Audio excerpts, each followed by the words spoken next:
بسم الله الرحمن الرحيم. يلا بينا نبدأ مع بعض نشتغل الشراب ده او السيلفر ده. لكن قبل ما نبدأ ان شاء الله اشتركي في القناة وفعلي الجرس وسيبي لي كومنت وقولي رأيك في شغلي. الشراب ده سهل خالص، هنشتغل بغرزة نص عمود وغرزة البليسيه بس، مفيش حاجة غير كده، سهل خالص المبتدئات. هنعمل له وردة بسيطة كده صغيرة نحطها في الجنبين. يلا نقول بسم الله الرحمن الرحيم، هنبدأ ونشتغل مع بعض. تابعيني وفعلي الجرس. السلام عليكم ورحمة الله وبركاته. اللهم صل وسلم وبارك عليك يا حبيبي يا رسول الله. اهلا بكم يا حبايبي معايا على قناة كروشيه منى. معاكم منى محمود. باذن الله هشتغل معاكم ليلاتي الشراب ده او السيلفر ده بغرزة نص عمود، غرزة مقفولة. شايفين الجماعة اللي بيبردوا قوي في الشتاء وعايز رجلهم تتدفى وصابعهم اللي عندهم الاطراف بتبقى دايما بردانة في الشتاء. تمام، هشتغل معاكم بفتلة الميلانو. الفتلة دي حلوة قوي، فتلة وسط. الفتلة دي هي بتدي حرارة وبتدفي وجميلة جدا. هشتغل معاكم بإبرة مقاس رقم 4 الجسم كله أو الشراب كله ما عدا البليسيه، هنشتغل بإبرة 3.5. تمام كده، شايفين شكله.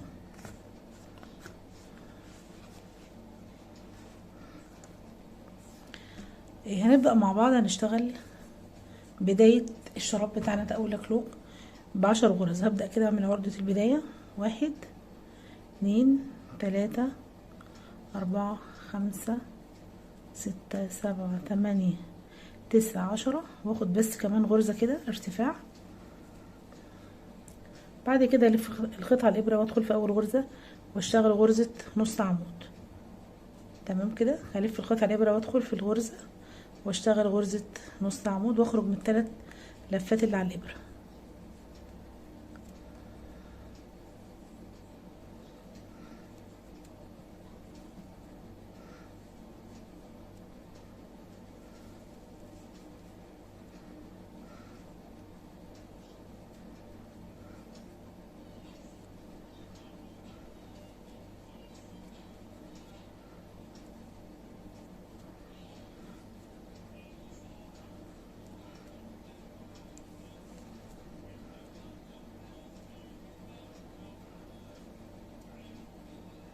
تمام كده، دي السلاسل اللي من ناحية واحدة. هلف الخيط وادخل هنا تاني خلاص واشتغل كده نص عمود واكمل الاتجاه التاني.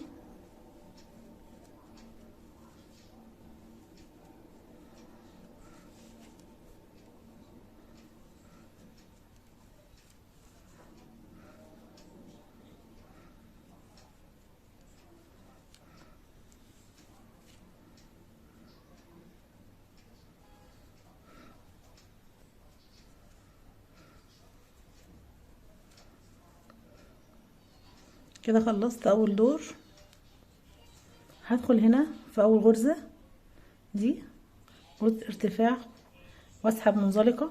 تمام، واعمل ارتفاع واحد غرزة واحدة بس، وفي نفس الغرزة دي هدخل اشتغل غرزة نص عمود وكمل السطر كله برضو غرز نص عمود. خلص السطر التاني كله غرز نص عمود. بعد ما خلصت السطر التاني هقفل هنا برضو بمنزلقة في اول غرزة هنا، وارتفع برضو بواحد سلسلة واخد هنا في نفس الارتفاع اشتغل غرزة نص عمود، والغرزة اللي بعدها هاخد فيها غرزة واحدة نص عمود، وبعد كده هشتغل هنا 2 نص عمود، واللي بعدها غرزة واحدة بس نص عمود، واللي بعدها 2 نص عمود. هشتغل غرزة فيها هنا غرزة نص عمود وغرزة فيها غرزتين 2 نص عمود، يبقى غرزة وغرزة. واحد هنا كده 2 1 2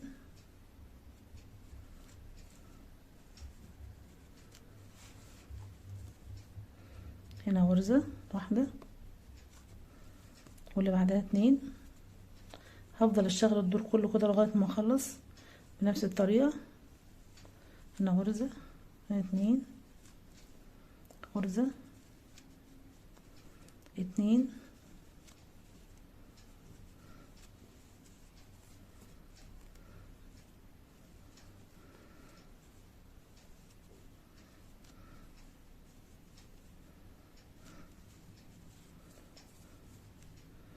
غرزة،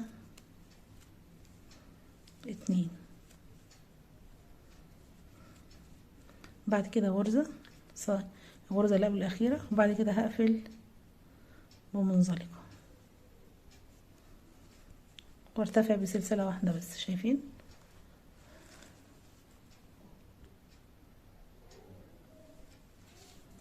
بعد كده هدخل برضو في نفس الغرزة واشتغل غرزة نص عمود، واشتغل هنا فوق الغرزة اشتغل فيها غرزة نص عمود، واللي بعدها غرزة نص عمود، واللي بعدها اتنين غرزة نص عمود. يبقى اشتغل غرزتين اتنين، كل غرزة فيها غرزة. التزايد بتاعنا في الغرزة التالتة. هنا كده في تزايد، هنا مفيش، هنا برضو مفيش كده، والتالتة اشتغل فيها تزايد غرزتين اتنين نص عمود، واحد، اتنين. بعد كده اكمل نفس الطريقة، غرزتين اتنين بدون تزايد، والغرزة التالتة فيها تزايد لغاية ما اوصل لنهاية الدور. ده واحدة، واحدة كده، اتنين.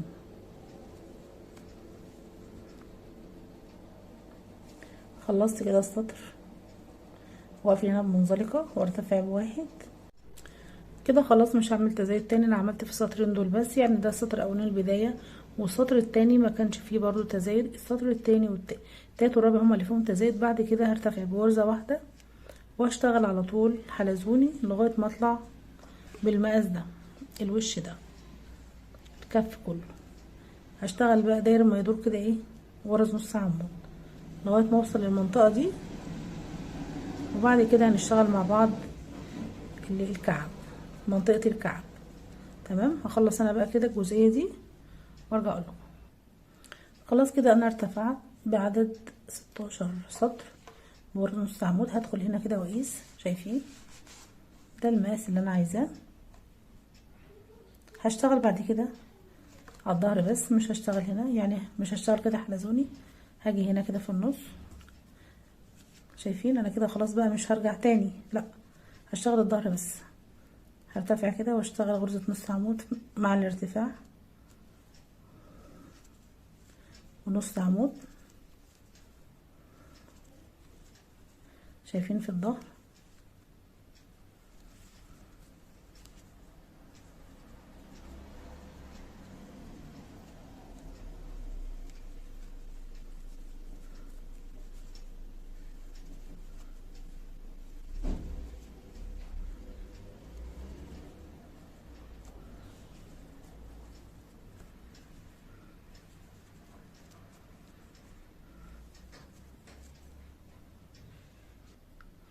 كده نشتغل على الظهر. شايفين نهاية الكعب؟ هقف بقى هنا، يعني احنا كده اشتغلنا النص اللي ورا وسايبين النص اللي قدام. هرتفع بواحد سلسلة وارجع ادخل هنا بقى كده في الارتفاع واشتغل غرزة نص عمود، وارجع اكمل السطر كله غرز نص عمود. هفضل اشتغل كده لغاية ما اوصل لنهاية السطر، وارتفع بسلسلة واحدة والف وارجع اشتغل تاني نص عمود لغاية اخر السطر. كل سطر هشتغله هرتفع بغرزة واحدة بس لغاية ما اشتغل هنا حوالي 12 سطر اللي هم دول من اول هنا. السطر ده كده الفريز ده معناه ان انا اشتغلت سطرين، هنا 2 4 6 8 10 كده، حوالي 10 سطور غير الاتنين التانيين دول. تمام. عشان بس ما اطولش عليكم الفيديو، اخلص انا كده الجزء ده كله نص عمود واخلص وارتفع زي ما قلت لكم لغايه ما اوصل، وبعد كده نشتغل البليسيه مع بعض. خلاص كده انا خلصت، لسه السطر الاخير اللي هنقفل فيه الكعب بتاعنا. شوفوا انا هعمل ايه. هشتغل هنا 5 اعمده او 5 غرز نص عمود، 1 2 3 4 5. تمام كده.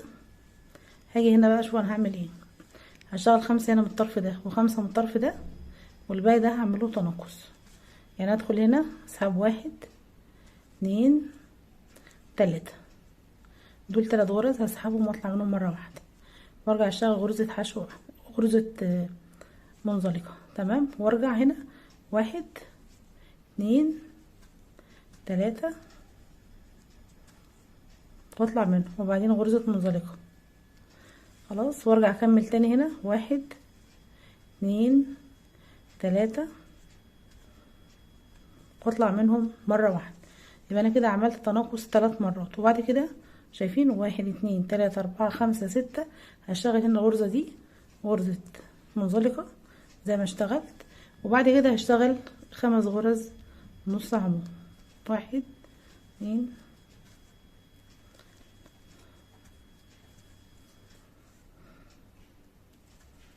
تمام كده. هقلب كده، هقلبه كده على وشه. تمام. شايفين؟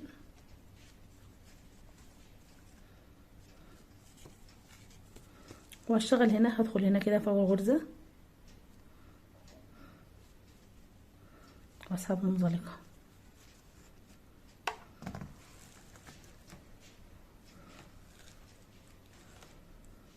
هشتغل بالابره 3.5. هدخل هنا كده واسحب منزلقه في كل الغرز. انا بعمل كده ليه؟ علشان الكعب ما بقاش بارز من بره وشكله مش حلو لما تقلبي الشراب بتاعك.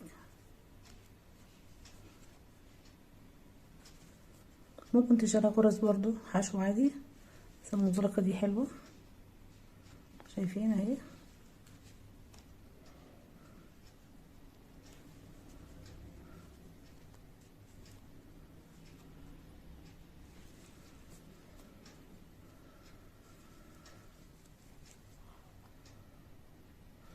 خلاص خلصنا كده.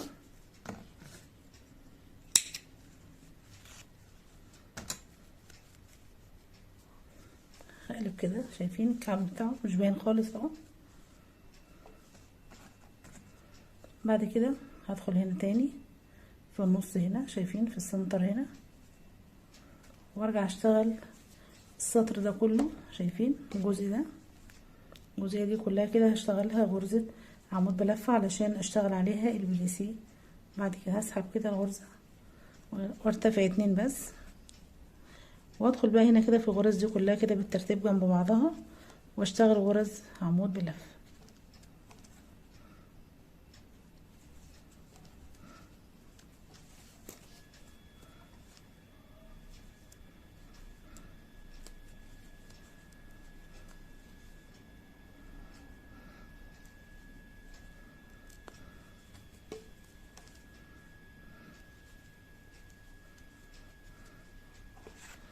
هنا كل ده نص عمود. خلاص. السطر ده او الجزئيه دي بتاعت البليسيه لازم السطر الاولاني خالص التأسيس بتاعها يبقى غرزه عمود بلفه علشان تشتغل عليها غرز امامي وخلفي. يبقى انا هلف كده على الجزئيه دي كلها كده واشتغل عليها غرزه نص عمود.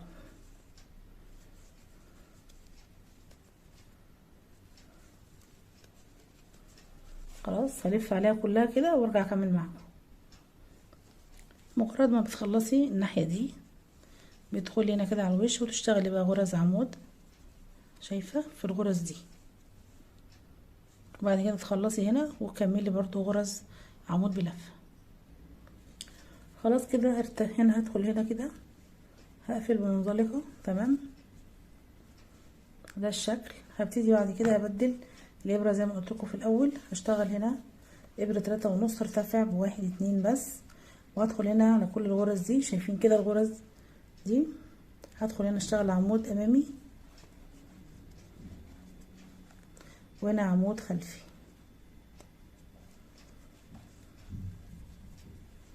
عمود امامي وعمود خلفي،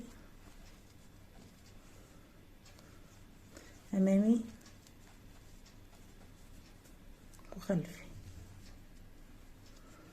خلاص. هشتغل كده لغايه ما اوصل للنقطه دي، اخلص السطر وارتفع ب2 سلسله وارجع اشتغل تاني. هفضل اشتغل كده حوالي 5 6 سطور لغايه ما الاقي شكله كده بقى مظبوط معايا، وانا مش محتاجه ان انا اطول اكتر من كده. تمام. 1 2 3 4 5 6. هشتغل 6 سطور عمود امامي وخلفي، وبعد كده هقول لكم انا هعمل ايه. خلاص كده انا ارتفعت بعدد 7 سطور بليسيه. تمام. هقفل هنا بمنزلقه. خلاص. وارتفع بسلسله واحده واشتغل هنا. يعني انت ممكن تسيبيه كده من غير ما تعملي عليه حاجه، لكن انا عايزه اعمل عليه سطر نص عمود عشان البليسيه ده بعد كده ما يوسعش. النص عمود ده هيمسكه شويه. هدخل هنا في كل الغرز دي كده واشتغل غرز نص عمود بالترتيب كده ورا بعض.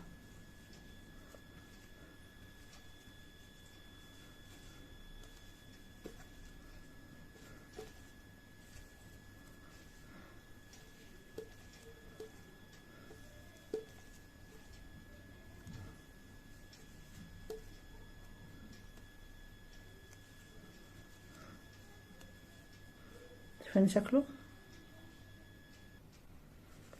كده؟ خلاص خلصنا خلاص السطر الاخير. هقفل هنا كده بمنزلقه واسحب الخيط.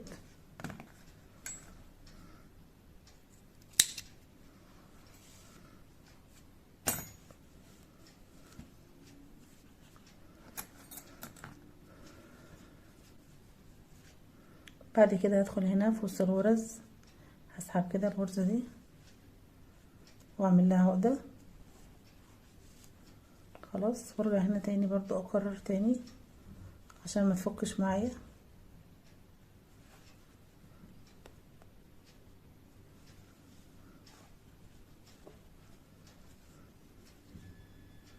كده بجمد عليها.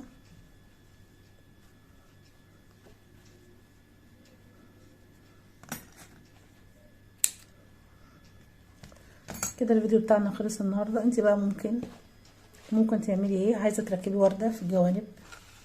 تعالي نقيس بقى كده مع بعض.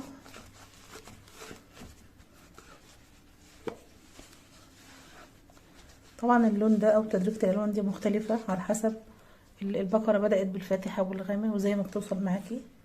شايفين الشكل بتاعه؟ فردتين اهم. هي عايزه تحطي ورد هنا، وردتين في الجنب كده مفيش مشكله. عايزه تحطي هنا، عايزه تعملي رباط، اعملي اي حاجه زياده انت عايزه تعمليها، بس انا شايفه ان هو كده حلو. ممكن يعني اركب له ورده بسيطه كده صغيره في الجوانب. طبعا بتمنى شغلي يعجبكم، وتشتركوا في القناه وتفعلوا الجرس. والسلام عليكم ورحمه الله وبركاته.